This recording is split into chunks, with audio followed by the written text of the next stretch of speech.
રામ રામ. મારી લાઈફમાં પહેલી વાર બોલી રહ્યો છું કે આડોળું થાય તો ખોટું ન લગાવતા. બોલવું નતું પણ ઘણા ટાઈમથી સોશિયલ મીડિયામાં રાજુભાઈને ખરાબ ચિતરવાનો પ્રયત્ન થઈ રહ્યો હતો, એટલે આજે મારે બોલવું પડ્યું. મેં રાજુભાઈને નજીકથી જેલમાં જોયેલા છે. રાજુભાઈની આંખોમાં મેં ખેડૂતો માટે પ્રેમ, જિજ્ઞાસા, ખેડૂતો કોઈ પણ દુઃખી ન થાય તેની સતત ને સતત ચિંતા કરતા જોયા છે. આવા જુજારુ નેતાને વારંવાર આપણને નહીં મળે, તેથી આવા નેતાને આપણે ખંભે તે ખંભો મિલાવીને એનો સાથ આપવો જોઈએ. અને આ ખેડૂત, આ પબ્લિક રહે, આ જગતનો તાત એટલો બધો પણ કઈ હલકો નથી કે રાજુભાઈએ કરેલા કામ અને તેના ઉપકાર ભૂલી જાય. હું પણ એક ખેડૂત મિત્રો હું પણ એક ખેડૂત પુત્ર છું અને રાજુભાઈએ અમારી ઉપર કામ કરેલા અને તેના ઉપકાર ભૂલી જાય એટલે અમે હલકા ખેડૂત મિત્ર નથી.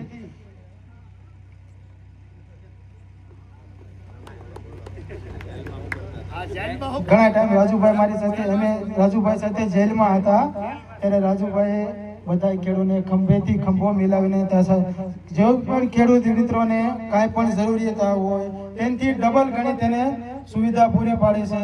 રાજુભાઈ આ બધા ખેડૂતોને આશ્વાસન આપ્યું છે, તેને કોઈ પણ ખેડૂતોને ઢીલા પડવા નથી દીધા અને ખેડૂતોને હંમેશા જૂનું આપ્યું કે ભાઈ આપણે અહીંયા સારું કામ કરી આવ્યા છીએ, ક્રાંતિ કરીને આવ્યા છીએ, તો ક્રાંતિવીરો ક્યારેય કોઈથી ડરે નહીં.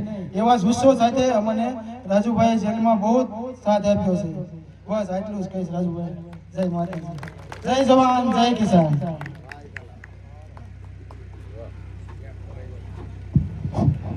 વિશેષ સમય ના લેતા આપણે બે વક્તાઓને હજી સાંભળવાના છે, ત્યારે આજની આ કિસાન ક્રાંતિ સભામાં ઉપસ્થિત માન્ય ખેડૂત આગેવાન અને ધાંગધ્રાના વતની માન્ય રતનસિંહ ડોડિયા સાહેબને વિનંતી કરીશ કે આજની સભાને સંબોધન કરશે.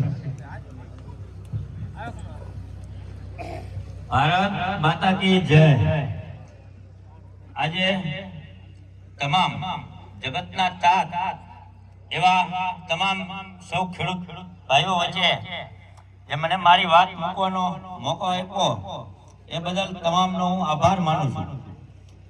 જ્યારે 2017-18 થી હું અને રાજુભાઈ કરપડા એક સાથે લડતા, ત્યારે પાક વીમો હોય, કૃષિ સહાય હોય, પછી પાણીના પ્રશ્નો હોય, ત્યારે એક સાથે ખંભો ખંભો મિલાવીને અમે ચાલ્યા છીએ.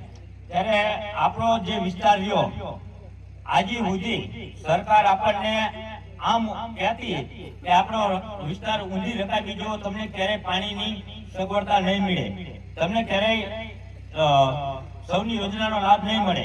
પણ જ્યારે રાજુભાઈ કરપડા 2018-19માં સૌની યોજનામાં જ્યારે લડ્યા, ત્યારે અમુક ગામોના તળાવ ભર્યા બાકી હતા, ત્યારે આમની લડાઈ જોઈ અને જે અમુક નેતાને જે શરમું થઈ એના જ કારણે જે 42 ગામમાં જે પાછળથી પાણી આપવામાં આવ્યું એ રાજુભાઈ કરપડા યશ ન લઈ જાય એ માટે આપવામાં આવ્યું હતું.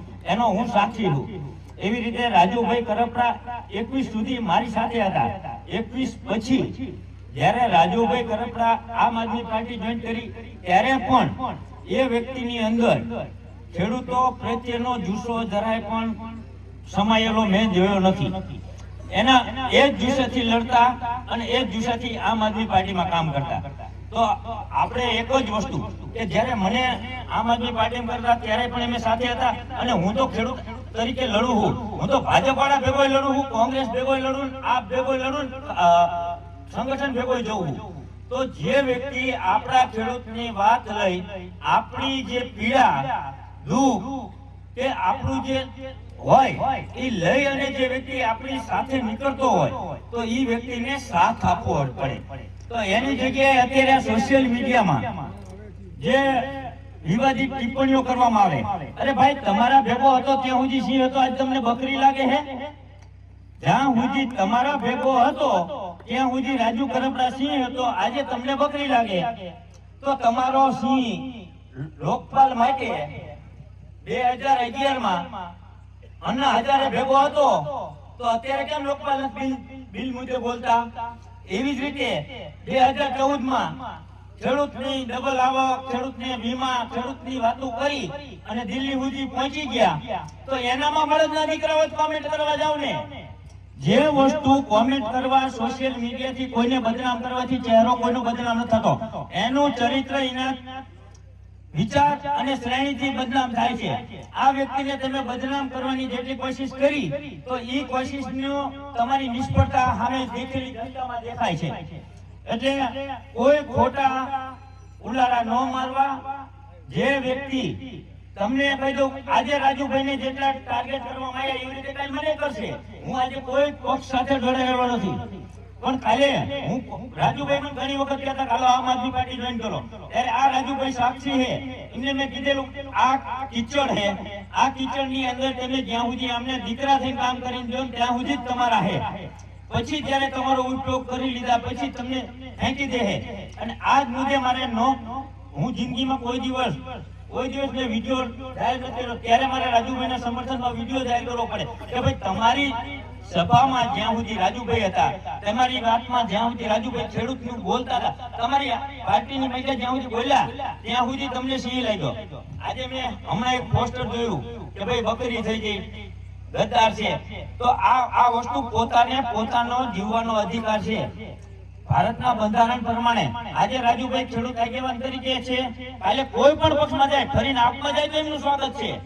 તમારે તો આપણે તો એક જ વસ્તુ, ખેડૂત, પશુપાલક, માલધારી, અલ્પસંખ્યક કે કોઈ પણ ખેડૂત વ્યક્તિને જેને પોતાની પીડામાં પડતે ઉભો રહે એ જ આપણો સાચો નેતા.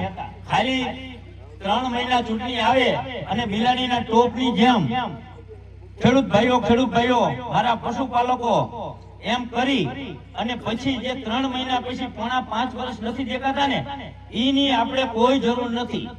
એટલે તમામ રાજુભાઈ એકની વાત નથી કરતો, તમામ ખેડૂતે માટે લડતા આજે જેટલા હળદરખાંડમાં કે જેટલા ખેડૂત માટે લડતા વ્યક્તિને તમે આજે જેટલો સપોર્ટ કરશો તો એનું મનોબળ વધશે, નહીતર કાલે એ વ્યક્તિ પણ બેસી જશે.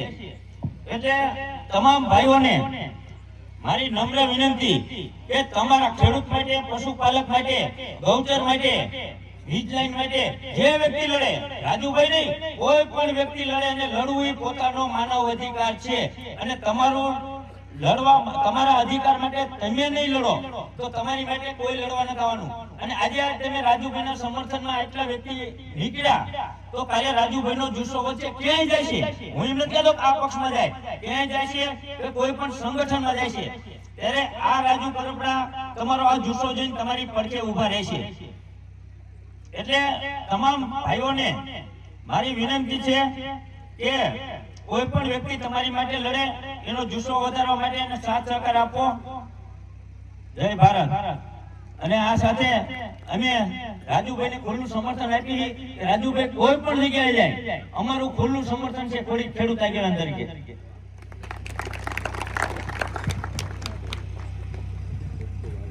ખૂબ ખૂબ આભાર માન્ય ખેડૂત આગેવાન રતનસિંહજી ડોડિયા સાહેબ. એમણે ખૂબ સરસ વાત આપણી સામે મૂકી